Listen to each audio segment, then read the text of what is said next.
नमस्कार. मी नितीन बाबू कापसे, शेतकरी. द्राक्षाचं द्राक्ष निर्मिती ही जगामध्ये 5-6 देशामध्ये मोठ्या प्रमाणात होती. त्याच्यामध्ये चीन 1 नंबरला आहे आणि भारताचा नंबर हा 7 नंबरला लागतो. त्याच्यामध्ये 80% बेदाणा हा महाराष्ट्रामध्ये तयार होतो. महाराष्ट्रातलं प्रमुख जिल्हा आहे तर पुणे, नाशिक, सांगली आणि सोलापूर. तर या जिल्ह्यामध्ये बेदाण्याची निर्मिती ही 1990 पासून, अगोदरचा बेदाणा आपण उन्हात वाळवून तयार करत होतो. तर त्याच्यानंतर 1990 नंतर आपण बेदाणा निर्मितीत बदल केला आणि आपण वेगवेगळ्या देशाकडून किंवा वेगवेगळ्या देशातल्या बेदाण्याची जी निर्मिती होती त्याच्यामध्ये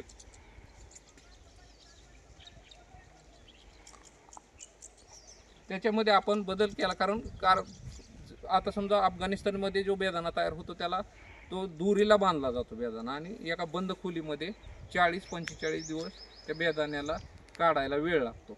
तर त्याच्यामध्ये आपण ऑस्ट्रेलियामध्ये बागेमध्ये बेदाणा कट करूनच पेपरमध्ये बागेच्या द्राक्षाच्या प्लॉटमध्येच बेदाणा सुकवला जातो. प्रत्येक देशामध्ये वेगवेगळ्या प्रकारे बेदाणा तयार केला जातो. तर आपण साधारण 25 लाख टनाच्या आसपास बेदाणा निर्यात करतो आणि त्याच्यातून साधारण 2000 कोटीच्या आसपास आपले परकीय चलन आपल्या देशाला मिळतं. तर बेदाणा तयार करताना आपण काय काळजी घेतली पाहिजे? तर बेदाणा तयार करताना आपण एका हौदामध्ये स्वच्छ असं पाणी घेतलं पाहिजे आणि त्या पाण्यामध्ये पर लिटर 24 ग्रॅम आणि ऑइल 18 ml या प्रमाणामध्ये ती द्रावण तयार केलं पाहिजे. त्या द्रावण तयार करताना स्वच्छ पाणी घ्यायचं आणि त्या द्रावणामध्ये 24 ग्रॅमनं कार्बोनेट टाकल्यानंतर त्याचा pH साधारण 15च्या आसपास जातो.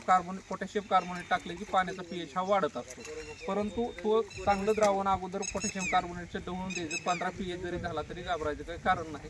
त्याच्यानंतर जो आपण ऑइल टाकतो त्याच्यामध्ये, ती ऑइल टाकल्यानंतर त्याचा pH हा 11च्या आसपास येतो. तर 9-10च्या पुढं आणि 11च्या मध्ये आपल्या द्रावणाचा pH हा राहिला पाहिजे. आणि त्याचा द्रावणाचा pH जर पुढं गेला 12+ जर pH झाला तर बेदाण्याला जे आपण क्रॅक जातो म्हणतो किंवा साखर बाहेर येते. तर जास्त pH झाला तर ती साखर बाहेर येण्याची शक्यता जास्त राहते. आणि कमी द्रावण कमी जर pH झाला तर त्याच्यामध्ये आपल्याला बुरशी वाढण्याचं जी बेदाण्यावर मण्यावरचं चान्सेस वाढण्याची शक्यता राहते. तर आपण या अशा पद्धतीचा बेदाणा आपण महाराष्ट्रामध्ये निर्मिती का करतोय? तर त्याचा जो कालावधी आहे तो कालावधी 15 दिवसाच्या आत मध्ये असला पाहिजे. आणि बेदाणा निर्मिती करताना काय गोष्टी महत्त्वाच्या आहेत? वातावरण महत्त्वाचं आहे. त्याच्यामध्ये टेम्परेचर किती आहे? टेम्परेचर 40 आणि 45च्या मध्ये असावं. आर्द्रता 20 आणि 30च्या मध्ये असावी. तर ह्या ज्या गोष्टी आहेत, समजा आर्द्रता वाढली तर बेदाणा हा मॉइश्चर पकडतो. त्याच्यामुळं आणि बेदाणा तयार करताना त्याच्यामध्ये मूळ काय गरजेचं आहे? तर 22 ड्रिप्सला जर द्राक्ष उतरली गेली तरच बेदाणा हा चांगल्या प्रतीचा तयार होतो. आणि त्याचं जे आपण सल्फर देतो ते 1500 ते 2000 ppmच्या आतमध्ये असावं. आणि आपण जो सल्फर देतो त्याच्यानंतर जर आपल्याला वाटलं की बेदाण्यामध्ये थोडीशी घाण आहे किंवा केमिकलचं प्रमाण थोडं किंवा पोटॅशियमचा त्याच्यावर थर आहे तर आपण त्याच्यानंतर वॉशिंग करून बेदाणा स्वच्छ करून पॅकिंग करतो. आणि आपला बेदाणा सल्फरचं प्रमाण कमी झालं आणि केमिकल विरहित जर झाला तर तो बेदाणा एक्सपोर्टसाठी त्याला प्रचंड अशी बाकीच्या देशामध्ये मागणी आहे. रशियामध्ये आपला बेदाणा जातो. अशा अनेक मोठ्या देशामध्ये आपल्या बेदाण्याला मागणी आहे. तर द्राक्ष शेतीमध्ये आपण चीनच्या पाठीमाग आहे आणि आपल्याला निसर्गाने इतकी मोठी देणगी दिली आहे की देशामध्ये फक्त बेदाणा हा 2 राज्यामध्ये 90% तयार होतो.